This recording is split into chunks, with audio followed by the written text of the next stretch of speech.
Olá, vamos dar continuidade hoje à discussão que vimos fazendo do livro A Ideologia Alemã, escrita por Marx e Engels. Discutiremos, em nossa sessão de hoje, as páginas que se estendem de 70 a 72 na edição da Boitempo Editorial. São pequenos excertos nos quais já é possível verificar questões que serão tratadas de uma maneira muito mais detalhada por Marx nas obras de maturidade. Lembremos que, para Marx, o ponto de partida para compreendermos as relações sociais é a produção.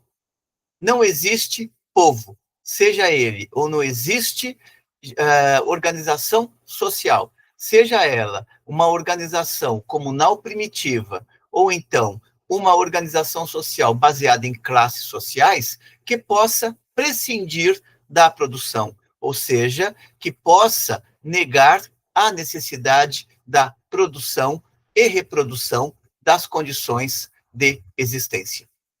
É nesse sentido que Marx e Engels investirão contra a ideia de que basta um povo tomar posse do território de outro para que este povo que tomou o território continue a existir sem problemas ou ampliando apenas as suas condições de existência. Dirão Marx e Engels, mesmo aquele povo que toma posse do outro, em determinado momento, terá que se confrontar com a necessidade da produção. Vejamos, pois, como Marx apresenta esta discussão em alguns curtos fragmentos. Dirão eles: nada mais comum do que a noção de que a história se reduziu ao ato de tomar. Lembremos que aqui Marx e Engels estão fazendo a crítica de toda a leitura da história anterior, de como os teóricos investigavam a história no período anterior. Nada mais comum do que a noção de que na história tudo se reduziu ao ato de tomar. Assim, como é que esta história era apresentada? Era apresentada da seguinte maneira: os bárbaros tomam o Império Romano, e com esse fato explica-se a passagem do mundo antigo à feudalidade. Mas, do que importa saber, observarão Marx e Engels, é se a nação tomada desenvolveu forças produtivas industriais. Aqui, industriais não está no sentido de maquinaria e grande indústria, e sim no sentido que comumente se utilizava no século XVI, XVII, ou seja, a produção de valores de uso. Portanto, o que importa saber é se a nação tomada desenvolveu forças produtivas capazes de realizar ou de elaborar valores de uso.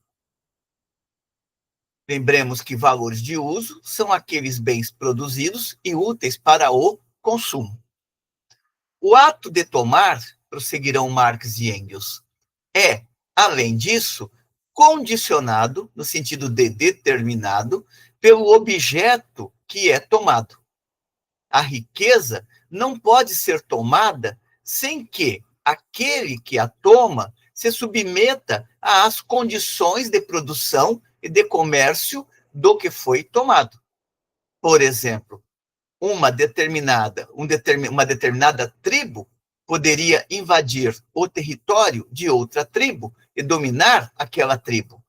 Mas, tão logo tomasse posse daquele território, teria que continuar desenvolvendo as condições de produção até então existentes naquele território, sem o qual aquele povo que foi tomado não teria como ser escravizado, e muito menos o povo tomador não teria como subsistir, uma vez que se ampliaria a população daquele coletivo, e para atender às necessidades daquele coletivo, é necessário consumir pelo menos o mínimo para manter biologicamente vivos os indivíduos. Daí que Aquela nação que foi tomada, ela coloca também a necessidade para o povo tomador de continuar desenvolvendo as forças produtivas ou se apropriar das forças produtivas existentes para garantir os coletivos, seja aqueles coletivos vencidos, seja os coletivos dos vencedores. E prossegue Marx e Engels. O ato de tomar termina por toda parte rapidamente, e quando não há mais nada a tomar, deve-se começar a produzir. Dessa necessidade de produzir, decorre que a forma de comunidade adotada pelos conquistadores estabelecidos no país tem de corresponder ao estágio de desenvolvimento das forças produtivas encontradas, ou, quando não é esse o caso desde o início, que ela tem de se modificar de acordo com as forças produtivas. Significa que Marx e Engels estão apontando aqui para as bases materiais que viabilizam a existência ou não de determinados coletivos humanos. Se as forças produtivas não existirem, é necessário desenvolvê-las. E é possível desenvolvê-las atentando para as condições objetivas que se apresentam naquele quadro histórico específico ou naquela particularidade na qual se dá a dominação. É impossível, simplesmente, que uma nação ou um povo que domine o outro viva apenas da apropriação do que o outro produziu. Tão logo o consumo daquilo que foi produzido se esgota, o povo tomador terá necessidade de continuar produzindo também as condições mínimas de existência. É sempre importante observar na leitura de Marx e Engels a atenção que eles dão à produção e como tomam o trabalho como ponto de partida para a produção. Não adianta apenas que se tome a posse. É necessário que as condições de satisfazer as necessidades mínimas de um determinado coletivo se façam presentes. É importante observar, por exemplo, como que isso se dá numa história bíblica. Lembremos, por exemplo, José e seus irmãos. À parte toda aquela história de que José foi vendido para os egípcios e tudo mais, existe uma questão que coloca de imediato o problema da produção. Por exemplo, o faraó tem o sonho. José vai lá interpretar o sonho. E José coloca que haverá 7 anos de fartura e 7 anos de miséria. Portanto, 7 anos de vacas gordas e 7 anos de vacas magras. 7 anos de espigas graúdas, 7 anos de espigas minguadas. Ora, é necessário atender às necessidades daquele povo. Enquanto se está produzindo fartamente nos 7 anos, este problema não se apresenta. Mas nos anos minguados, é necessário saber o que fazer com a produção. Daí que a produção dos anos gloriosos ou dos anos dourados, ela é armazenada para atender às necessidades de consumo daquele coletivo nos anos de vacas magras. Observemos como que, mesmo dentro de um relato de forma bíblica, mística, nós encontramos novamente a questão da produção. Não basta apenas consumir, é necessário criar as condições para que o consumo seja realizado.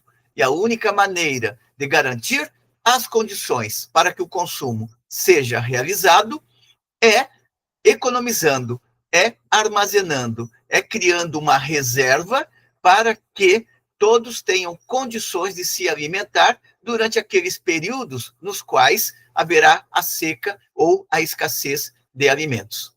O que Marx está colocando aqui é esta questão. O povo, um determinado povo, pode tomar o outro, mas em determinado momento se confrontará com a necessidade da produção, caso queira manter vivo como escravos o povo tomado e, caso queira manter vivos o coletivo do povo tomador. São algumas notas bastante breves, mas que apontam para qual era a preocupação tanto de Marx e Engels desde os textos de juventude, ou seja, olhar para a produção e como a produção e como o trabalho está na base da organização social e das relações sociais que os indivíduos estabelecem entre si. São alguns fragmentos, mas também fragmentos extremamente ricos para compreender o pensamento marxiano. Em próxima oportunidade, desenvolveremos o próximo fragmento no qual Marx aponta para a divisão social do trabalho e como que a divisão social do trabalho, ela cria também especializações no campo da produção. Por hoje é só. Um curto vídeo apenas para esclarecer um pouco deste fragmento que está no texto da Ideologia Alemã, publicado pela editora Boitempo Editorial. Discutimos aqui o fragmento que está entre a página 70 e a página 71. Espero que tenham gostado desta breve discussão. Como sempre, encaminhe suas considerações positivas ou negativas, a fim de que possamos melhorar cada vez mais o nosso trabalho, contribuindo assim com as jovens gerações de estudantes, de pesquisadores e também de trabalhadores que se voltam a compreender o mundo moderno na sua complexidade. Até uma próxima.